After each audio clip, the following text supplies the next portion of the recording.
Selamat pagi teman-teman semua. Saya akan lanjut ke poin 2, share. Jadi saya flashback sebentar. Kemarin kita bahas alur kerja. Jadi kita join di sini, kita kasih pedoman untuk cara kerjanya gimana sih untuk agent property. Jadi yang pertama itu listing, kedua share, kemudian yang ketiga viewing, keempat nego, kelima closing. Sekarang kemarin kita bahas listing, sekarang kita bahas share. Kalau sudah punya barang dagangan listing tersebut, supaya orang beli kita harus share.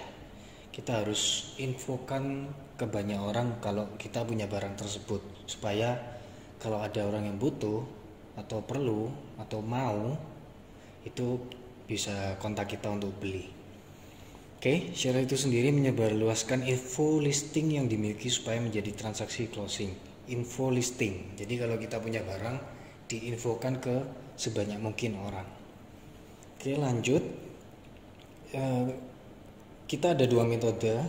Yang pertama digital, yang kedua konvensional ya, direct marketing. Yang pertama kita bahas digital marketing. Metode paling efektif dalam pemasaran di era digitalisasi seperti sekarang. Kita tahu ya kalau sekarang semua serba digital, semua pegang handphone, smartphone, dan semua informasi ada di situ. Jadi kita sebarluaskan info tersebut di platform-platform tersebut. Lanjut ke ini, platform digital marketing. Ada website.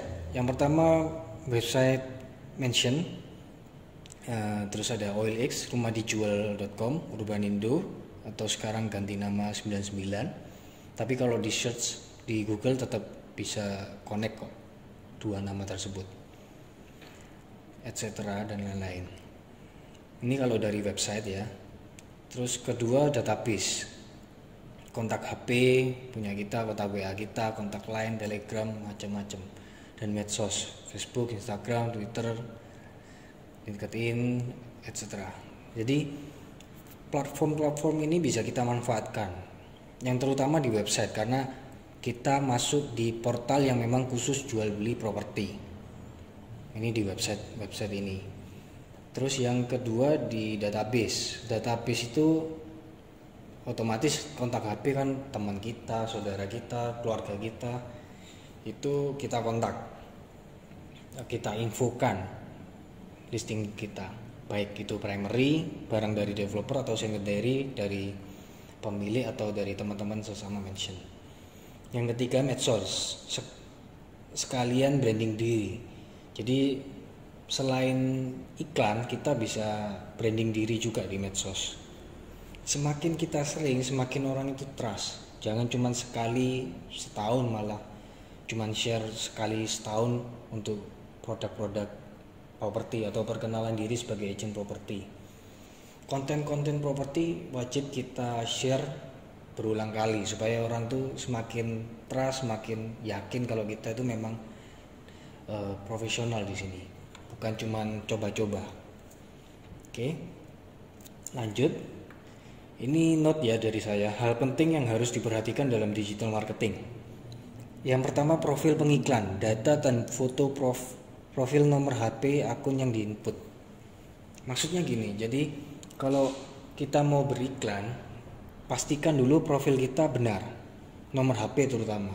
Kita ngiklannya banyak tapi nomor HP kita salah, percuma. Atau data kita salah, namanya typo misalkan, atau foto profilnya kurang meyakinkan.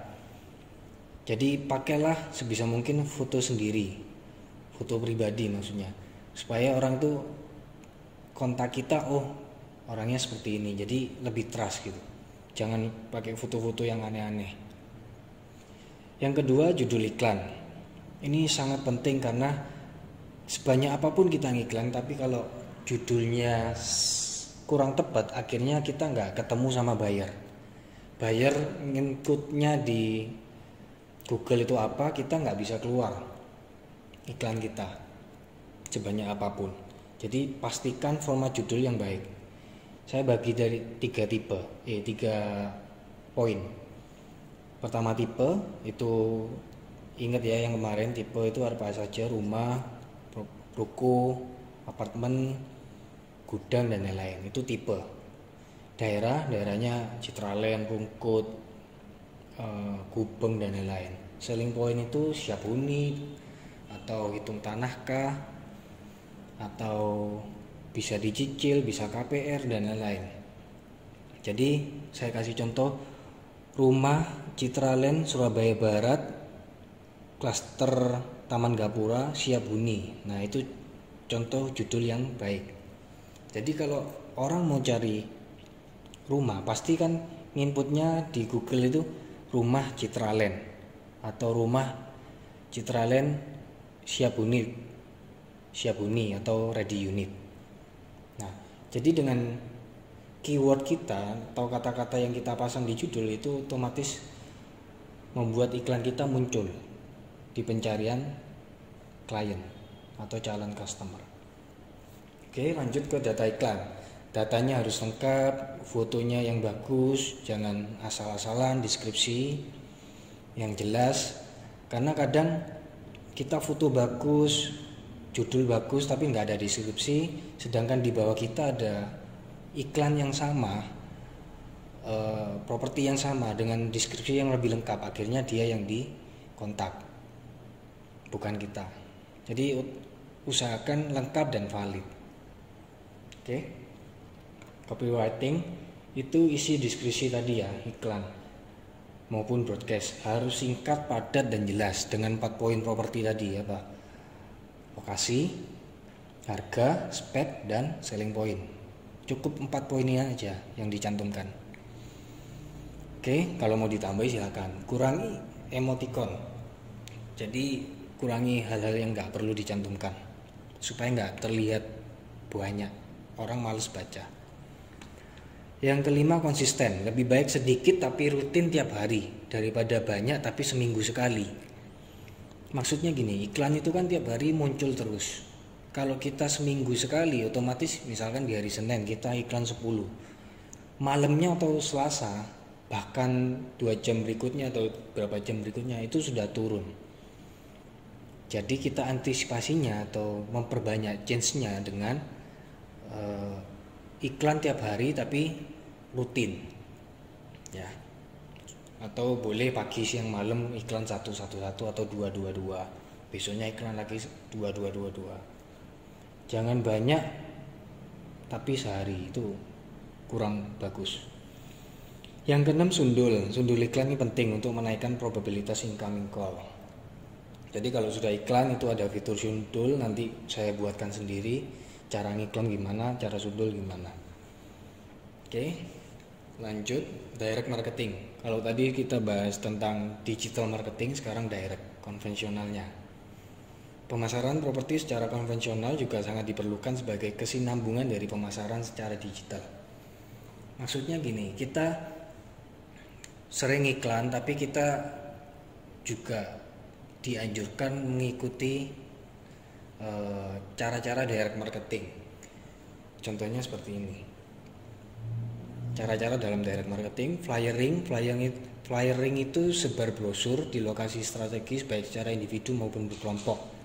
Siapkan brosur, kartu nama dan lain-lain. Jadi waktu flyering itu jangan lupa minta nomor calon klien kita. Misalkan kita sebar brosur di tempat keramaian misalkan, di acara Car Free Day misalkan. Saat kita nawarkan, kita sebutkan 4 poin tadi. Jangan nunggu mereka simpen nomor kita dengan berharap kita ngasih kartu nama terus mereka akan simpan. Jangan. Tetap kita kasih nomor kartu nama kita, tapi kita tetap minta nomor mereka, nomor calon klien kita. Miss call saat itu juga supaya nomor itu valid. Itu lebih efektif dan kita juga nggak sia-sia kita bagi brosur, akhirnya kita dapat nomor calon klien kita dapat database.